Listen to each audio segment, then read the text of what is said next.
Grabe oh. Aabot sa 4 na tonelada ang tinatayang bilang ng mga isda at crustaceans na namatay dahil sa fish kill na tumama sa ilang bahagi ng Calabanga at Tinambak, Camarines Sur noong Biyernes, Mayo 23. Ayon sa Bureau of Fisheries and Aquatic Resources o BFAR Bicol, matapos ang inisyal na assessment sa Kawit Island, Barangay Cagsao, Calabanga, lumabas na normal ang tubig ngunit may pagtaas sa ammonia levels. Sa follow-up assessment sa Kawit Island, Old Kalawan sa Tinambak at iba pang apektadong lugar, naitala ang sobrang baba ng dissolved oxygen sa tubig o umabot sa 0.18 hanggang 2.07 parts per million o ppm lamang, malayo sa ideal na 5 ppm. Mataas din ang naitalang hydrogen sulfide levels na umabot sa 58.9 hanggang 280 mg per liter na malayo sa limit na 0.002 mg per liter. Mataas din ang turbidity at ammonia levels. Sa madaling sabi, ang mahinang kalidad ng tubig sa mga nasabing lugar ang sanhi raw ng fish kill.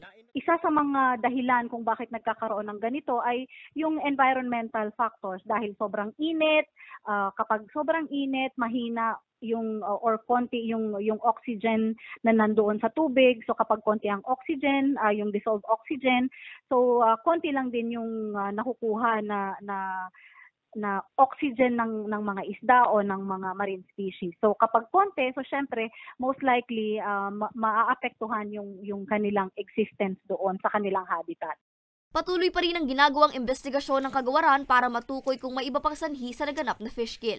Sa ngayon po, ang BFAR po ay continuous yung monitoring in close coordination with the local government units of Calabanga and Tinambak dahil kailangan naming bantayan and regular na ma-check yung water quality para makita kung nag-i-improve na or nagre-recover yung status doon sa mga may fish kill area. So napakahalaga ng roles ng bawat isa, including yung ating mga residente na para sa pangangalaga ng area ng karagatan para hindi na mas ma-aggravate yung fish kill. Samantala, pinag-iingat ng BFAR Bicol ang publiko sa pagkonsumo ng mga isda mula sa mga lugar na nakapagtala ng fish kill. Para sa mga balitang Tatak Bicol, Angeline Dagta.